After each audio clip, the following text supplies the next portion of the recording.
बोलिए नंदनंदन भगवान की जय। एकादशी मैया की जय।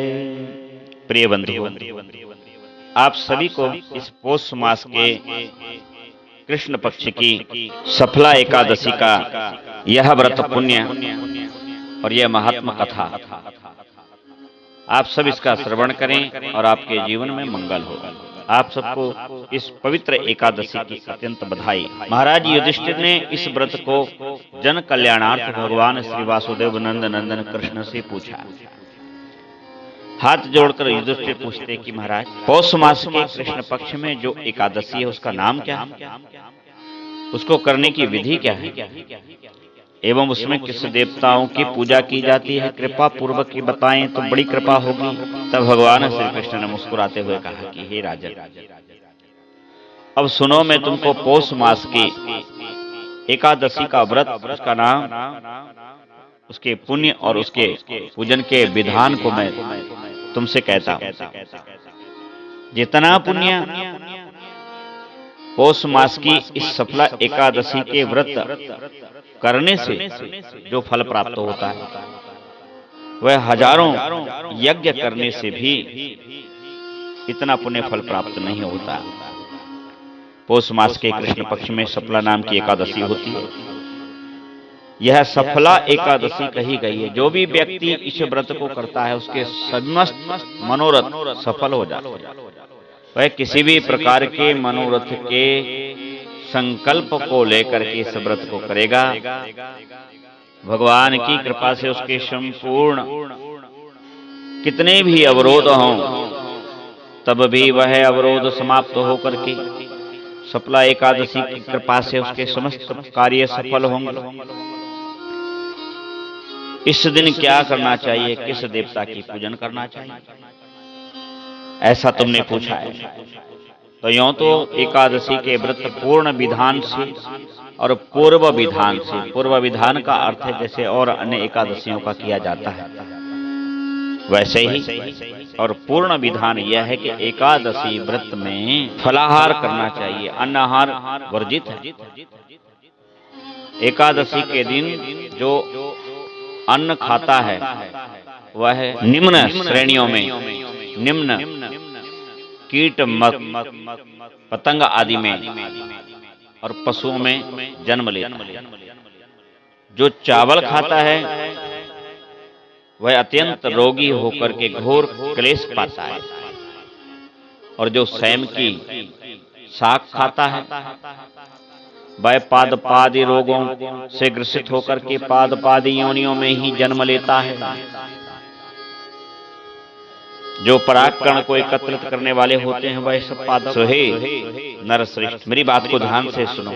जैसे नागों में शेषनाग सर्वश्रेष्ठ हैं, पक्षियों में गरुड़ सर्वश्रेष्ठ हैं, देवताओं में श्री हरि विष्णु सर्वश्रेष्ठ हैं, मनुष्यों में ब्राह्मण सर्वश्रेष्ठ हैं, उसी प्रकार संपूर्ण व्रतों में एकादशी तिथि श्रेष्ठ है। और हे राजन, उनमें सफला एकादशी को जो भी भगवान के नाम मंत्रों का जप करता है, श्रीफल से,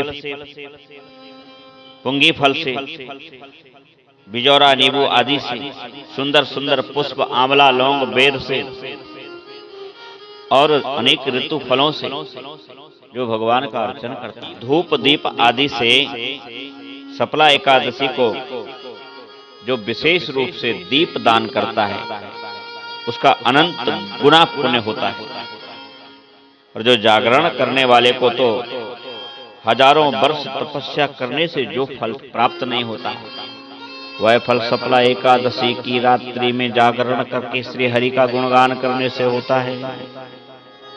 हे इंद्रश्रेष्ठ, प्रातःकाल उठ करके ब्रह्म मुहूर्त में जागे, अपने कुल देवताओं का, अपने पितृ देवताओं का, गुरु पितु माता का ध्यान करते हुए, भगवती भूमि का चरण वंदन करते हुए, अपने हाथ की त्रिभागा को देखते हुए, कराग्रे लक्ष्मी, कर मध्य सरस्वती, कर मूल में गोविंद का दर्शन करते हुए उठे, नित्य कर्मादि से निवृत्त होकर के शौचादि से निवृत्त हो, स्नान करते समय स्नान के जल में गंगा जल आदि डाल ले, तिल का चूर्ण डाल ले, तुलसी का चूर्ण डाल ले, तुलसी का जल अथवा तुलसी की मृत का मिट्टी थोड़ी सी उस जल में मिला लेवे, आंवले का रस मिला लेवे। ऐसे करके उस जल से स्नान करने से उसको गंगा सहित अनेक तीर्थों के जल के स्नान करने का पुण्य फल घर बैठे ही प्राप्त हो जाता है। स्नान करके जल हाथ में लेके भगवान के सामने बैठ करके संकल्प करे कि मैं अपने पितरों को प्रसन्न करने के लिए, अपने दुर्भाग्य को समाप्त करने के लिए, अपने कुल कौटुंब के सुख की समृद्धि के लिए, कुल वृद्धि के लिए एवं संपूर्ण राष्ट्र के कल्याण के लिए यह एकादशी का व्रत कर रहा है। हे भगवान, हे श्री हरि नारायण लक्ष्मी सहित आप मुझ पर सदैव कृपा करना और मेरे समस्त कुटुंबीजन, अनुयायी जन एवं समस्त बंधु बांधवों पर भी अपनी कृपा दृष्टि बनाए रखें। ऐसी प्रार्थना भगवान श्री हरि से करें। फिर भगवान का पूजन करें, विष्णु सहस्त्र नाम का पाठ करें, गजेंद्र मोक्ष का पाठ करें, गोपाल सहस्त्र नाम का पाठ करें। और यदि इनमें से किसी एक का पाठ करें, यदि इनमें से कोई का पाठ भी ना कर सकें तो बस एक काम करें, श्री हरि नारायण नारायण नारायण, चलते फिरते उठते बैठते यही जप करते रहें, यह महाजप श्री हरि नारायण नारायण नारायण, इस मंत्र का जप करते रहें। भगवान से प्रीति रखें, सत्य का आचरण करें, झूठ ना बोलें, मौन व्रत रखें, मौन यदि ना हो सके तो कम बोलने की प्रयास करें और भगवान का ध्यान करते रहें। साया काल में भी भगवान का पूजन करें, प्रातः काल में भी भगवान का दुग्ध आदि से, दधि आदि से, घृत शहद शक्कर पंचामृत आदि से भगवान को स्नान करावें। तुलसी के जल को शंख में धारण करा के शंख से भगवान का अभिषेक करावें लक्ष्मी नारायण का। भगवान को गंध, पुष्प, तुलसी और धूप दीप दिखा करके नैवेद्य अर्पित करें, ऋतु फल अर्पित करें और भगवान की आरती उतार करके भगवान के 4 परिक्रमा करें। अगर परिक्रमा की जगह ना हो तो अपने हाथों को चारों ओर ऐसे बैठे बैठे घुमाएं, दोनों हाथ को बांध करके 4 परिक्रमा करें और भगवान नर नारायण की, भगवान महालक्ष्मी जी के साथ नारायण की स्तुति करें। लक्ष्मीकांतम कमल नयनम योग वृद्धिहानिकाम वंदे विष्णु भव भयहरम सर्व लोकैकनाथ। हे समस्त लोक के एक नाथ, आपकी मैं वंदना करता हूँ। हे लक्ष्मीपति, आप मेरे समस्त पाप ताप साप को नष्ट करें।